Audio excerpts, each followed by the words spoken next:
सभी साथियों को जय हिंद। तो इलाहाबाद हाई कोर्ट भर्ती 2024 का फाइनल कट ऑफ कितना जा सकता है ग्रुप सी और ड्राइवर पोस्ट के लिए, आज यही जानकारी मैं आप सभी लोगों को इस वीडियो के माध्यम से देने वाला हूं। साथियों, लगातार बच्चों के यह कमेंट आ रहे थे कि सर हमारे 70 नंबर हैं, तो कोई कह रहा था कि सर हमारे 75 नंबर हैं, क्या हमारा सिलेक्शन हो जाएगा। तो साथियों, इसी को लेकर के यह वीडियो आज की मैं करने वाला हूं। साथियों, मैं हूं दिवाकर राय और आप देख रहे हैं हमारा YouTube channel Diwakar sir official. तो साथियों, ये जो मैं आप सभी को कट ऑफ का आंकड़ा दूंगा, यह मैं आपको अपने अनुभव से बताऊंगा, क्योंकि हमने खुद 20 साल की उम्र में central government Bhabha atomic research centre में नौकरी पाई हुई थी। और साथियों, हमारी कई सारे स्टूडेंटों से बात भी हुई है जो कि पढ़ने में एक अच्छे स्टूडेंट हैं।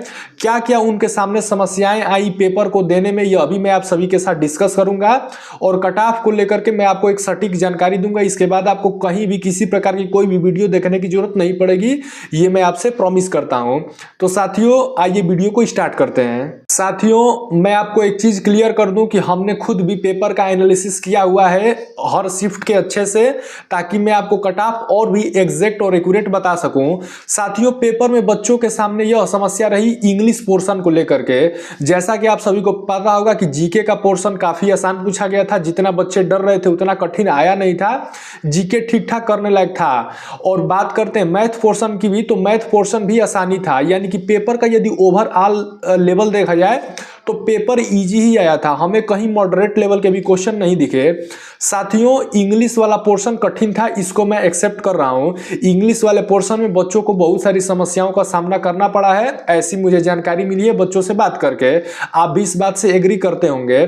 तो साथियों, बच्चों को ओएमआर सीट भरने में भी काफी समस्या हुई, जैसे कि बच्चे जल्दीबाजी में ओएमआर सीट में गोला गलती भर दिए। जैसे कि मान लीजिए कोई बच्चे ने लगातार 3 प्रश्न किए हैं पेपर में और उसने गलती से गोला को क्रम वाइज न भर के इधर उधर रंग दिया, तो उसमें भी बच्चों को काफी दिक्कतें हुई हैं। क्योंकि जनरली आजकल के समय में परीक्षाएं ऑनलाइन ही होती हैं, परंतु बच्चे क्या किए कि ओएमआर सीट पा करके थोड़ा सा मिस्टेक कर दिए हैं, और बहुत सारे बच्चों के प्रश्न जल्दीबाजी में भी गलत हो गए हैं। जैसे कि एक हमारी स्टूडेंट से बात हुई, उसने बताया कि सर मैथ में एक क्वेश्चन पूछा गया था, उसमें x+1 का वैल्यू कैलकुलेट करने के लिए कहा गया था, और उसने क्या किया कि डायरेक्ट x का वैल्यू निकाल के ही टिक मार दिया, जो कि गलत हो गया, उसमें 1 जोड़ना भी था। तो ऐसे भी क्वेश्चन कुछ बच्चों से गलत हुए हैं। तो ऐसा है नहीं कि पेपर आसान था तो सबने 25 में 25 ही किया है हर सेक्शन में, और पूरा में पूरा नहीं किया है, कुछ प्रश्न गलत भी हुए हैं। तो साथियों, इन्हीं सब आंकड़ों के आधार पर मैं आपको अब कट ऑफ बता देता हूं group C and driver post के लिए। साथियों, यदि आपके 70 से कम नंबर आ रहे हैं, 100 प्रश्न आए थे, आप सभी को पता होगा पेपर में, तो यदि आपके 100 प्रश्नों में से 70 प्रश्न से कम यदि सही हो रहे हैं, तो साथियों आप अपने आप को बाहर ही समझिएगा। यह एक सत्य बात है, इसको एक्सेप्ट करिएगा। और मैं आपको अब कट ऑफ बता देता हूं।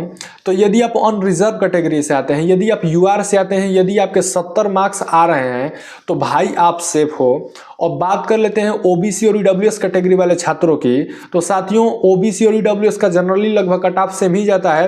तो यदि आपके 68 मार्क्स आ रहे हैं, यानी कि 68 नंबर आ रहे हैं, तो भाई आप भी सेफ हैं। अब बात कर लेते हैं एससी कैटेगरी वाले छात्रों की। तो यदि आपके 60 मार्क्स भी आ रहे हैं, तो भाई आप सेफ हैं। लास्ट कैटेगरी की बात कर लेते हैं एसटी कैटेगरी। साथियों, यदि आपके 55 मार्क्स आ रहे हैं, तो भाई आप सेफ हैं। आप टाइपिंग की तैयारी करिए। ग्रुप सी वाले छात्रों को मैं कहूंगा कि यदि आपके हमारे बताए अनुसार मार्क्स आ रहे हैं, तो भाइयों आप टाइपिंग की तैयारी स्टार्ट कर दीजिए, क्योंकि आपका सिलेक्शन होने की संभावना है। तो साथियों, यह रहा कट ऑफ का एक आंकड़ा जो कि मैंने आपको इस वीडियो में बताया। साथियों, इलाहाबाद हाई कोर्ट भर्ती से संबंधित मैं सारी अपडेट्स अपने इस यूट्यूब चैनल के माध्यम से देता रहता हूं। तो साथियों, यदि आप हमारे चैनल पर नए आए हैं तो प्लीज चैनल को सब्सक्राइब कर दीजिएगा और इस वीडियो पे एक प्यारा सा लाइक कर दीजिएगा। मिलेंगे दोबारा कुछ और भी अच्छी इंफॉर्मेशन के साथ, तब तक के लिए जय हिंद, वंदे मातरम।